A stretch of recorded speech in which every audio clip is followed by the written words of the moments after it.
Welcome to Sacrilegious Discourse. I'm husband. And I'm wife. Together we're reading the Bible for the very first time.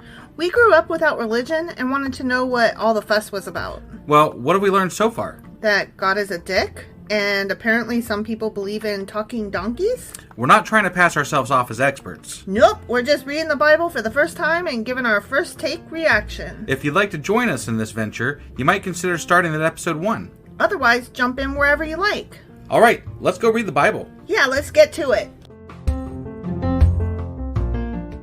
Husband! Wife! Do you know what we're doing today? Well, today's Saturday, which usually means that we're doing... Q&A Saturday. That's right. And what are we Qing and Aing today? We are going over Isaiah chapters 44, 45, 46, and 47. And I'm going to tell you a little bit about a couple of gods. Oh, is it our Disney friends? Bel and Nebo. Nabu. I thought it was Nebu. It's both. Okay. All right.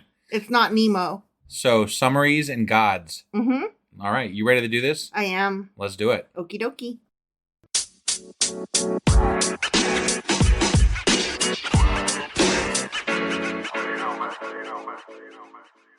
All right. So, we're doing our Q&A. Okay. Saturday. Yeah.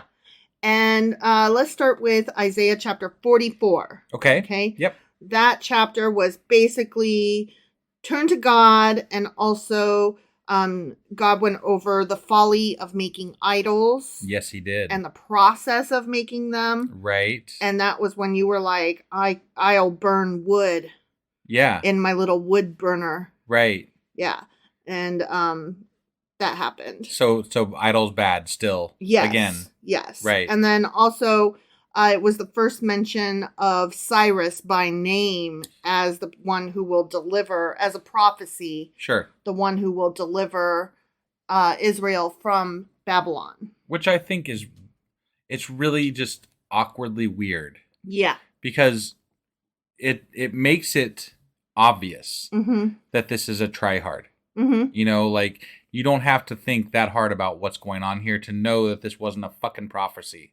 But Christians really hard believe it. Yeah, but that's because they drank the Kool-Aid. Yeah. Yeah. True. True. I don't have any other words other than that. But No, it's just, to me, it's glaringly obvious that this is a try-hard. They're trying way too hard to make this a prophecy. Completely agree. So, that's all. So then we move on to the next chapter, Isaiah 45. Yep.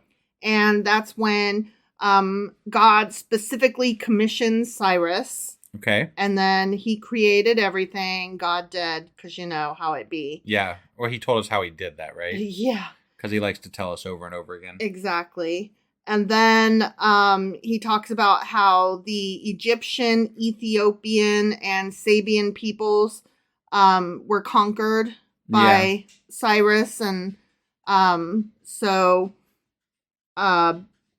what are their names? The Israelites are gonna see some of those treasures trickle down, but the problem is that Babylon is gonna be defeated by Cyrus. Got it. Who will then set the Israelites free. Right. Yeah. Well, why? I don't understand. I don't remember them having treasures trickle down from those countries or whatever. I don't think that's spelled out. No, it's just part of like the prophecy. Something that he says in verse 14, he's talking about the fact that they paid homage to distant nations, and then those nations were named. Got it. And that they received treasures. I mean, basically what I hear throughout the Bible is, you guys suck real hard and I'm going to ruin you. And then, I love you guys. Here's some stuff, but also you're worms. Right. Is that pretty much the gist of it? Yeah, it's that borderline personality disorder book entitled I Hate You, Don't Leave Me. Right. Yeah. And then we hear more about Babylon's idols, and don't forget to look to the Lord for salvation. Sure. So then we get to Isaiah chapter 46, and that's where we hear about those two false gods. Bel and Nebo? Yeah. or whatever. Yeah, and I'll talk about them in a minute. I just want to like get through these chapters. Sure. But yeah, that's where we hear about those gods. Yeah. Okay. And the people are carrying away their false gods on carriages. Mm-hmm. And so God's like, those poor animals, that sucks. Like, you know, real gods don't have to be carried. Right. And it's like, but we did carry you. We carried your fucking house. Right. You know? Yep. Yeah. Across the goddamn desert. Remember? Yeah. Remember? Oh, I do. Yeah. I do. Yeah. And then he goes on to say that the Lord knows the beginning and the end, and he's, you know, the great I am that was here before and after and all that. Right. Okay. And then chapter 47 was the chapter that we refer to as fuck Babylon, Babylonians are fucked. Right. And that happened. They were. Yeah. So I don't even need to. I mean, most of it was some of the wording was confusing somewhat, but once we figured out what the basic messages were, it was not like there's not a lot to these chapters. No, not at all. It was just you had to get past the poetry of the words. Yeah, whatever. You have to just understand like the overall message. And it's very simple. Yeah. God made everything and he's really proud of it. He doesn't want you to make idols and shit. He's going to kill some people because they suck, apparently, at this point. Mm-hmm. And he's going to use some guy that doesn't believe in him to do it. Yeah, exactly. And then, that's pretty much the gist of it. Mm-hmm. So there's that. Okay. So now let's go into our fun gods. This is the fun part. Okay. To me. Yeah. So Bel and Nebo were mentioned in Isaiah chapter 46. It says, Bel bows down, Nebo stoops low. Their idols are borne by beasts of burden. Right. That's a lot of alliteration. Yeah. And I thought it was interesting at the time that they even mentioned other gods. Right. Because it doesn't happen a lot. Like Molech was mentioned at some point. And, you know, there's been a couple of instances maybe. Right. But this was a weird one-off right in the middle of this. Yeah, it was very strange that he's like, stop! Yeah. You know? So that's because these two gods were actually being very much celebrated and worshipped at that time. Oh, okay. Yeah. Right. So Bel and Nebo were names of two false gods that the idol-worshipping nations served. They are the names of the pagan gods who might be familiar to us because Belshazzar contains Bel, and Nebuchadnezzar has the Neba. Okay. Nebo, Nabu. Okay. And Nebo and Nabu are synonymous. They're interchangeable. It just depends on which culture of the Mesopotamian area says it. Sure. So that's why I say one versus the other. I gotcha. Okay, it just depends on whichever one comes to my head first. Right. Okay, but let's talk about Bel first. Okay. Yeah. Bel, B-E-L. Okay. Yeah. As opposed to L-E-L. 2 L's. No. Oh. I'm saying Bel, B-E-L, as opposed to L-E-L. Oh, I see. Yeah. Like God, L. Right. Like Yahweh, L. Exactly. Okay. Exactly. The similarity just, continues to annoy and astound. Yeah. So B-E-L is a title signifying Lord or Master, much like L was. Interesting. Mm-hmm. It was applied to various gods in the Mesopotamian religion of Akkad, Assyria, and Babylon. Okay. The female form is Belit or Belite, B-E-L-I-T. Okay. In Akkadian. Okay. And it means lady or mistress. Got it. Okay. So these are titles less than they are specific names. Okay. Okay. Like doctor instead of, Mr. Smith. Right. Okay. Okay. So Bel is represented in Greek as Belos and in Latin as Belus or Belus. Okay. Okay. Yeah. And Belite, I don't know, the chick appears in Greek form as Beltis. Okay. Okay. Now, linguistically, Bel is an East Semitic form cognate with the Southwest Semitic Baal of the same meaning. Say that. Can you give me layman's term? Yeah, on that? I'll give you the layman's term. All right. Bel and Baal as titles come from the same fucking place. Got it. Okay? Okay. Yeah. All right. That's what that means. That makes sense. Okay. So and Baal, there's the god also Baal, and then there's Baal, who is like the master or whatever. Just lowercase g. I'm talking about gods. Sure. Right. Okay. So Bel was especially used for the Babylonian god Marduk. Okay. Whom we've heard a little bit about. Yeah. And we're going to talk about him in a different Q&A because we've heard just enough about him now that I want to know more. Okay? Mm-hmm. But Bel was used for the Babylonian god Marduk in Assyrian and Neo-Babylonian personal names or mentioned in inscriptions in a Mesopotamian context. Okay. Okay, so those two names can be interchangeable. Like Bel could be the title of Marduk, or Bel can be much like Baal or Baal. Yeah. Bel can be a separate god. Okay. Okay. All right. So similarly, Belit, his chick, his side piece, right, mostly refers to Marduk's spouse, Sarpanit. Oh, okay. It's a cool name. Mm-hmm.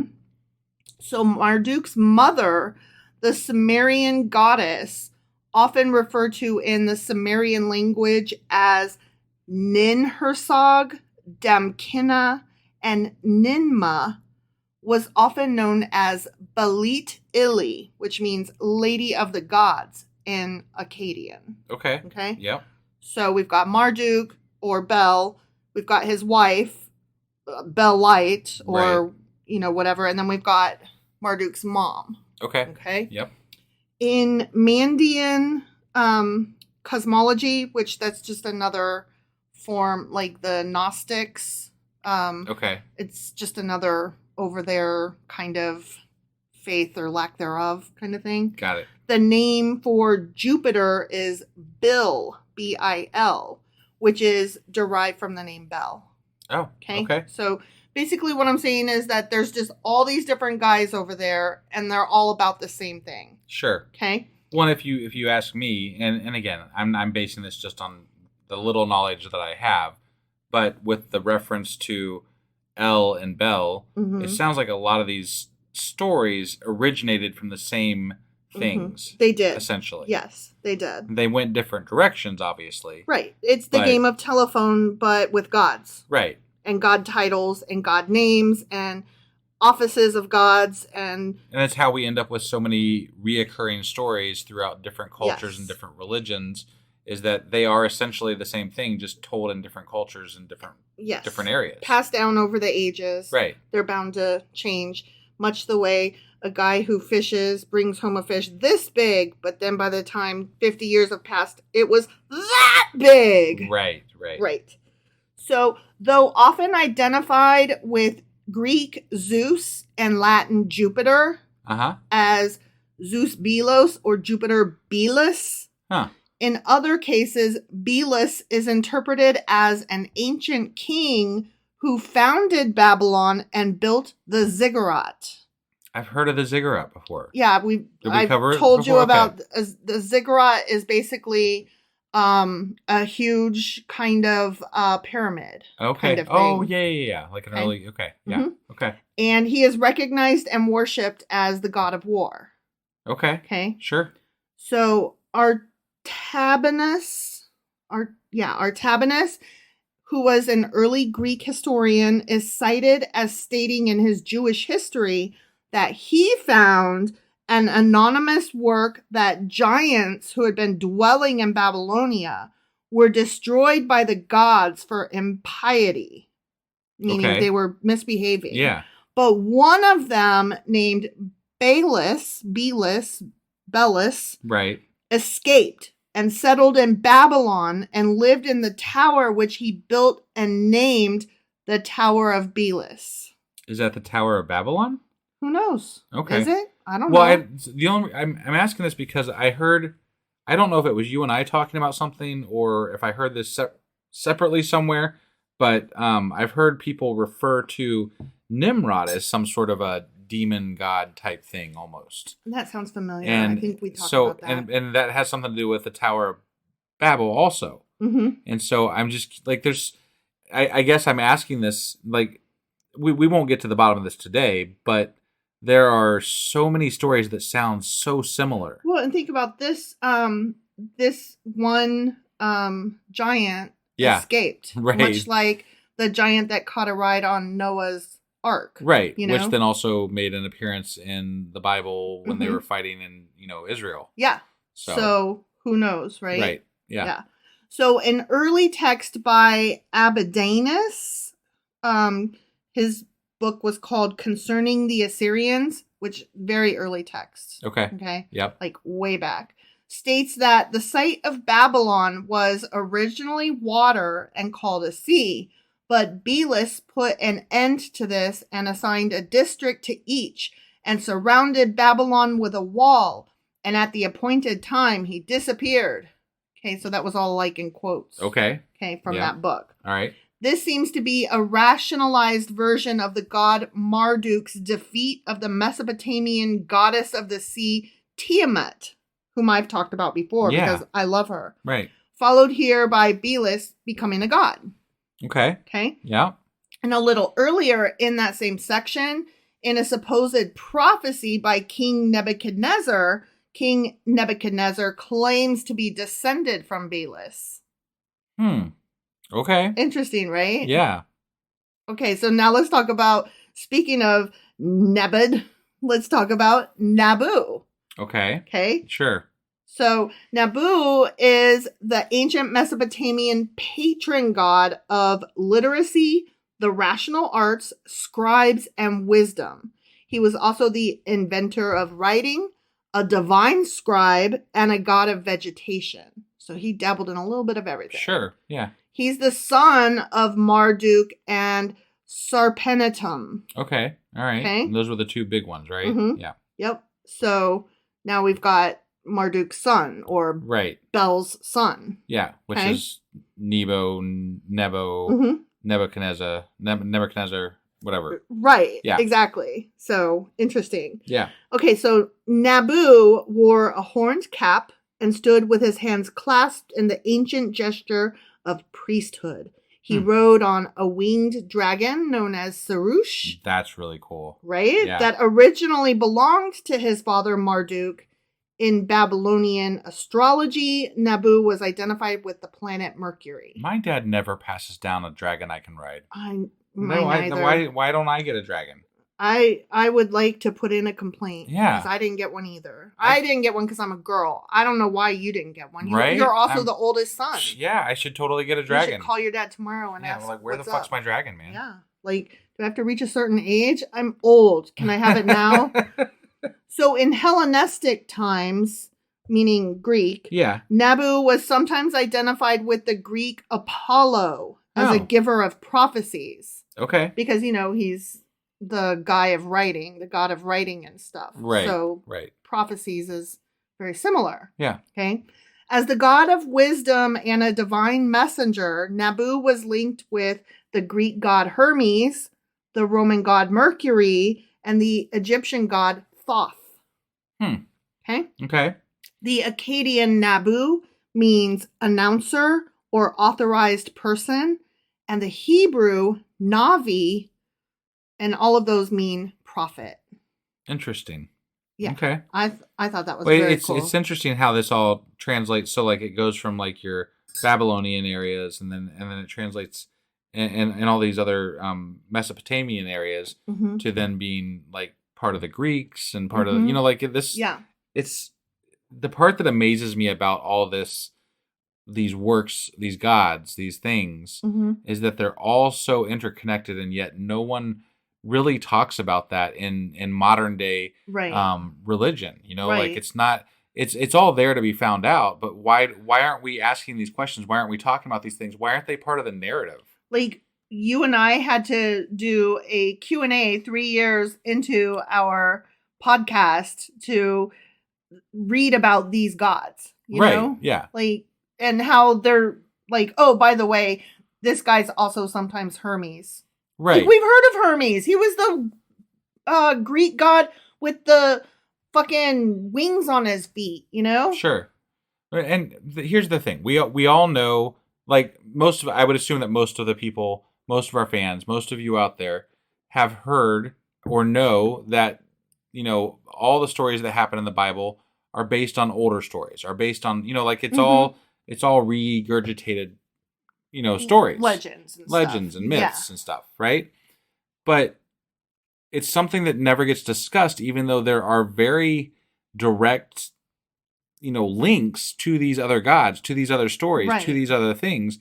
And I feel like if you're going to be so immersed in a religion, you would want to know and talk about these relationships to these other gods, to these other things, because it is something to, like, I couldn't your God, right? And I couldn't imagine not being curious about it, like saying, "Oh no, I'm only going to accept exactly how somebody else told me to relate this information to my religion." Exactly. I'm not going to dig any further, even though there's names of gods, even though there's stories that are from other gods, even though there's all these other things that point to outside of my religion.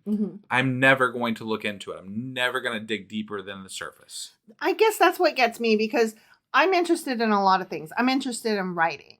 And so I spend a lot of my time, because I'm interested in writing, I read a lot of writing guides, some of them that, contradict each other in advice, or memoirs about writers, from writers. Yeah. And I watch a lot of writing YouTube videos, and I listen to podcasts about writing.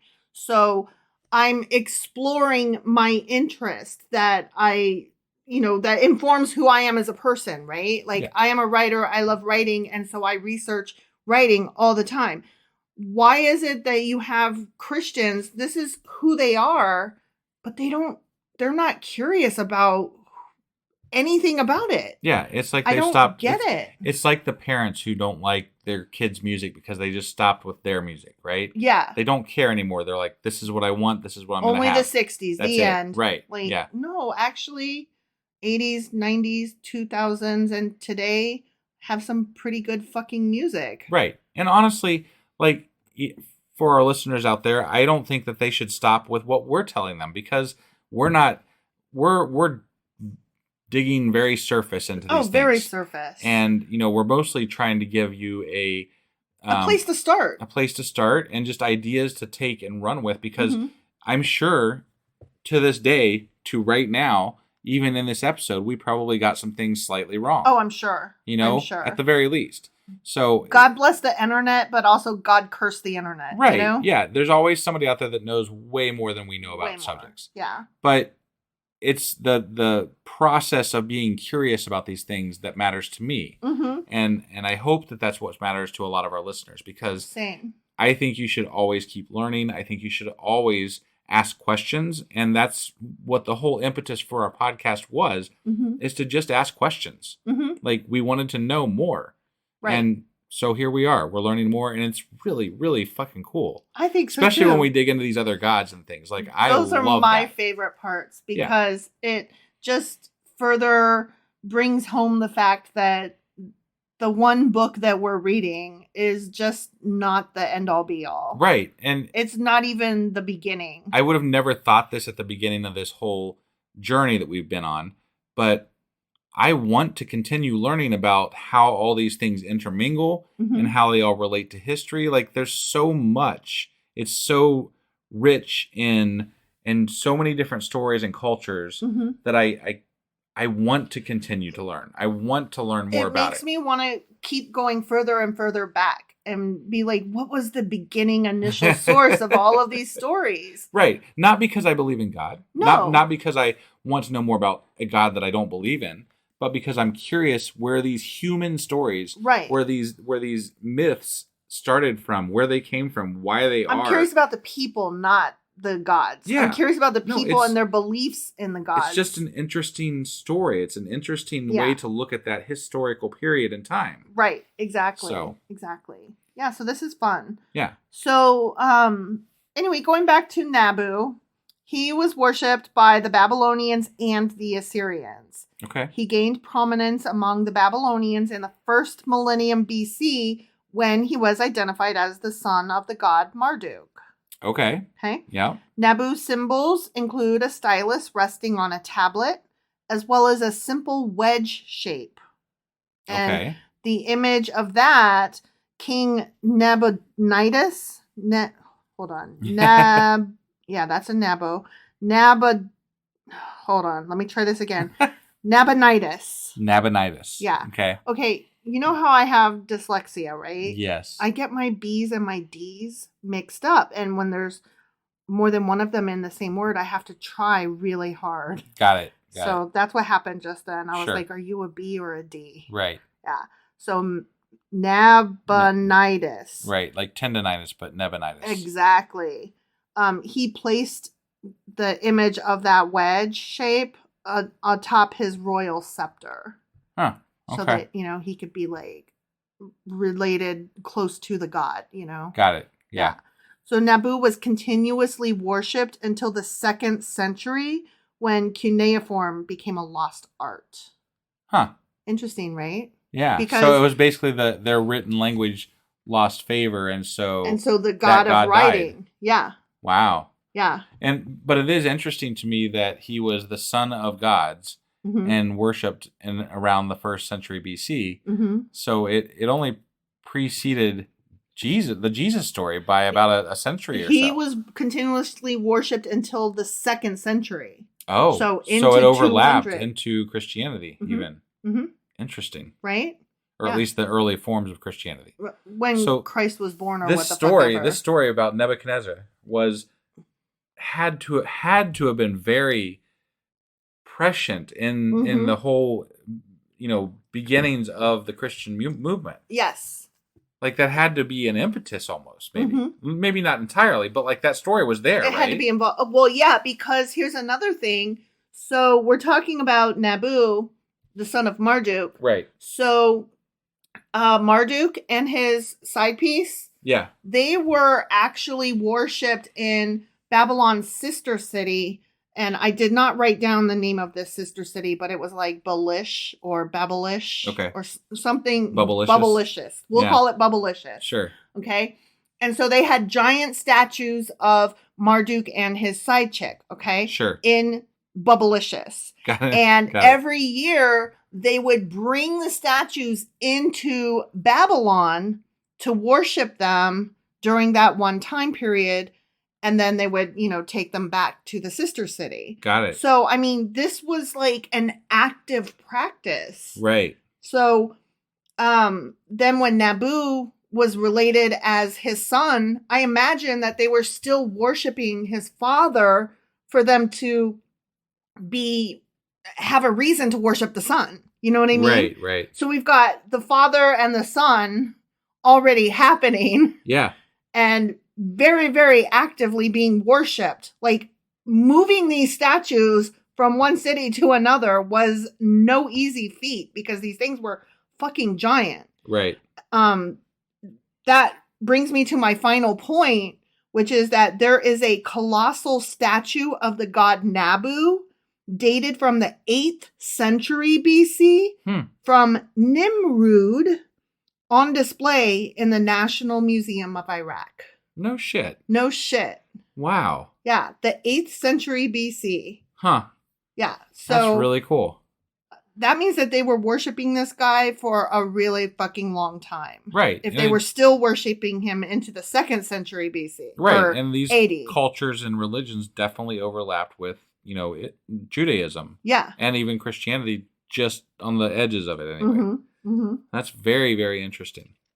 Yeah, I thought you'd like that. Yeah. No, the time period alone. And that's what I'll like. I don't think I could ever learn enough about the time periods and where these gods, resided, the stories about them, and how they all intermingle with all these other stories and myths. This makes me really want to learn more geography.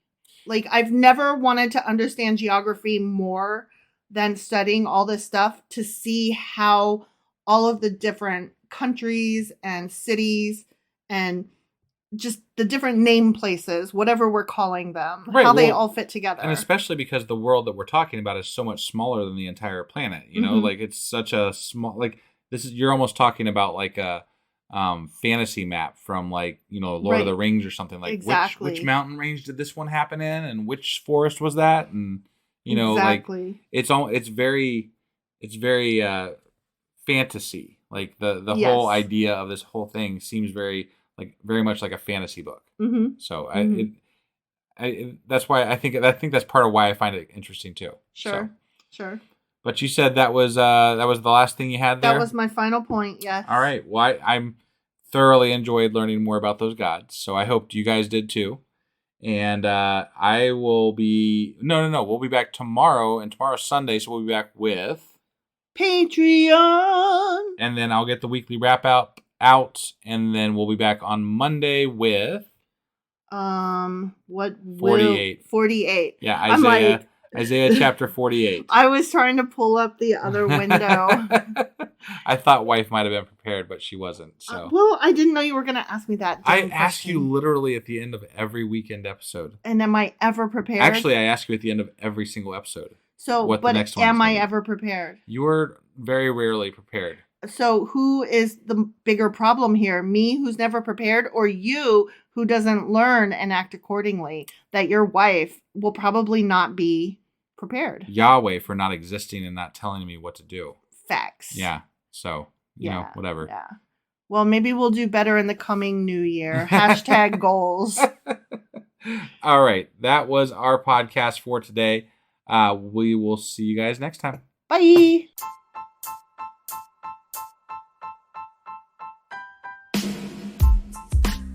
Hey, wife, I guess that's the end? But husband, that's just sad. It doesn't have to be. We are on lots of social media platforms like Twitter. Our handle there is sacrilegious_D. For D's nuts. Oh my God. Stop doing that. Anyway, we're also on Facebook, Instagram, and Pinterest. There's a link to all of our social media sites at our website. Ooh, we have a website? Yeah, it's sacrilegiousdiscourse.com, where you can also find a link to our merch shop. We have a merch shop? Yep. We have podcast-themed clothing, mugs, notebooks, and more, as well as an atheist and science-themed products. Wow, our fans should really go check that out right now. Definitely. They can get in touch with us by sending an email to sacrilegiousdiscourse@gmail.com. But before they do that, we could really use some help. Oh yeah? With what? Well, it's not free running the podcast, and we need some financial support in order to get better equipment, which will free up time so we can concentrate on our podcast and our fans. Okay, so what should they do? Head over to patreon.com/sacrilegiousdiscourse and sign up as a contributor on our podcast. Supporters there receive additional bi-weekly episodes that we record just for our Patreon members for as little as $2 a month. Also, we'd really appreciate it if you would like and subscribe on whatever platform you're using. And Apple Podcast reviews help us out tremendously. Like and subscribe. Leave an Apple review. Join us on Twitter. Support us on Patreon. That's a lot of instructions. Don't forget to say thanks. Thanks. Okay, bye.